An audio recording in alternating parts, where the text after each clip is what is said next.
automation and the impact of RPA is one of those conversations that so often is we talk in broad strokes and big buzzwords and big concepts, and we don't dive into the nuances of what it takes to actually achieve success.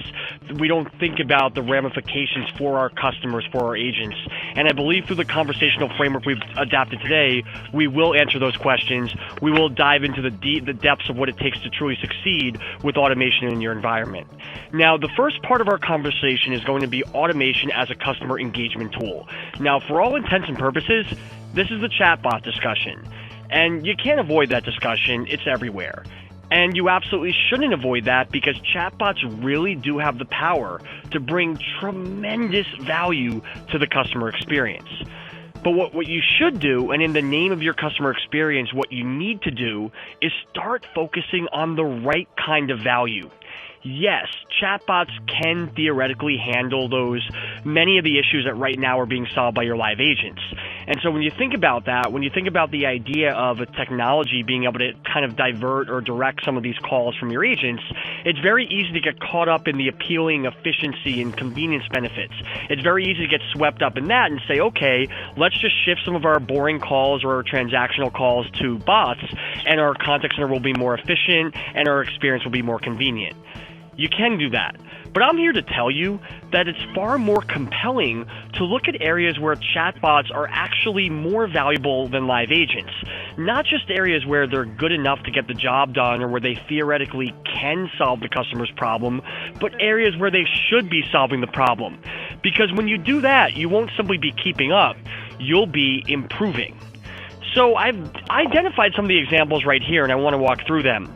One would be cases where you have a clear question and answer as opposed to a discovery process. An example might be, let's say you're asking about a gym membership cancellation policy as opposed to diving deep into a fitness plan with your trainer. Obviously, if you want to go into the nuances of what it takes to get ripped, you might want to talk to your trainer. But if you're just talking about the logistics of the gym, that's something where a bot can actually handle that a lot more accurately and effectively. Another area would be when accuracy is the absolute priority. This could be when you're talking about compliance issues, specific due dates, payment updates. These are areas where there's a clear right and wrong, and you want to make sure the data is going to be accurate for the customer. Bots can make sure they communicate that accuracy, whereas with humans, you may have the human error component or interpretation or inconsistency, and that could lead to a negative experience. You also want to have the idea of prioritizing speed over relationship building. So in these cases where, let's say you're urgently in need to change your flight, as opposed to getting details about joining the airline's priority club, you're going to want to use a bot. If you want to know about all the long-term perks you can have as a loyal customer, that might be a case for a live agent. Another area here is when you're executing actions or transactions instead of having conversations. This might be when you're trying to change an order or check out within the web window. That's far better for the customer, far easier than having to try and process an order over the phone. An example I like to give here is, let's say you ordered pizza from a restaurant and you decided you wanted an extra order of garlic knots with your pizza. You can call that restaurant. Here, there's all background noise. It's all super loud. The person there has to look up your order number, has to add it to the order, has to tell the delivery guy that you want more garlic knots, has to redo all the prices. That's very ineffective for a human to do. If you can instead pull out an app or pull out your SMS software, message the bot and say, hey, I want to add garlic knots, it can easily pull up your order number, easily give you the new price. It's convenient, it's effective, it's what today's customers are looking for. And then another one would be when you're identifying customers based on account information over personality. So if you want to really focus on specific aspects of their account history, their payments and all that, a bot can crunch that data far faster than a human can. There's obviously a lot of specific industry use cases on top of this, but this framework really dives deep into what it takes to understand when bots can deliver value. But it goes beyond just bots being good at engagement in their own right. One of the real value sources here is that bots can empower the digital transformation. They actually allow you to be more effective in digital channels. As it is right now, our data confirms that organizations are still primarily using the phone channel and customers are still primarily gravitating toward the phone channel. The reality is that digital channels just aren't capable enough right now. The experiences are subpar, and customers just don't want to use them. They don't feel comfortable there. With chatbots, however, you can make digital far more robust and therefore more appealing. When self-service is better, customers are going to feel more comfortable using digital environments. You can also use chatbots in tandem with live agents to help scale things like chat and messaging, therefore allowing you to be able to deliver a great messaging or chat experience even if you don't have a ton of resources in-house right now. And as bots are more conversational than traditional self-service channels, they're also going to be able to gather more context about customers and then pass that context to the agent, which will result in stronger interactions overall and a better omni-channel experience.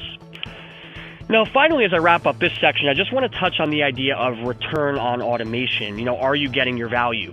The reality is you should be able to look directly at your traditional customer satisfaction or net promoter or metrics in that vein because you are trying to boost the overall experience. But there are also intermediate metrics you can look at to know whether your automation tools are doing what they're supposed to be doing and really impacting the journey the way you anticipated.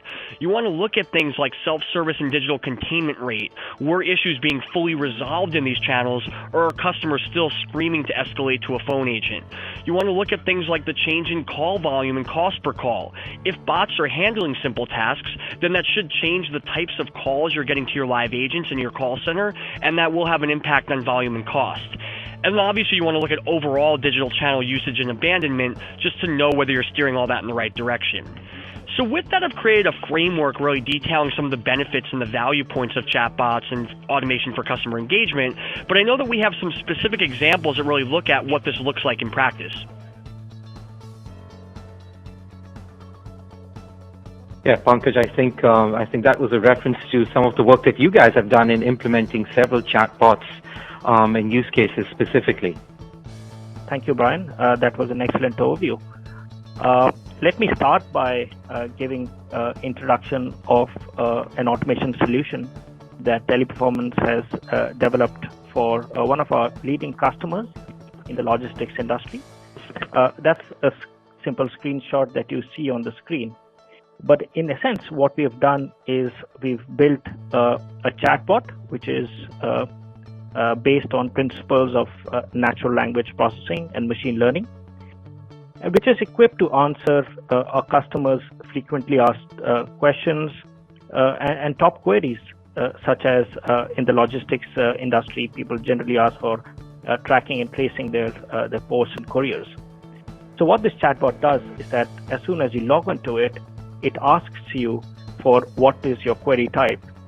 Not only is it programmed to answer direct questions, it is conversational in nature. And what that means is that it also helps to retain the customer experience, which is very important. It's important that customers do not feel that they're talking to a robot, and that's very important.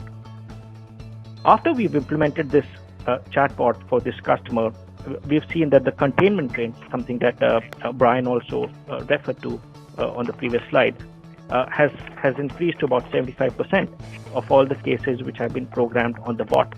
And customer satisfaction scores are comparable, if not better, to human advisors. This is an excellent example of how chatbots can be implemented in real-life scenarios to help our customers.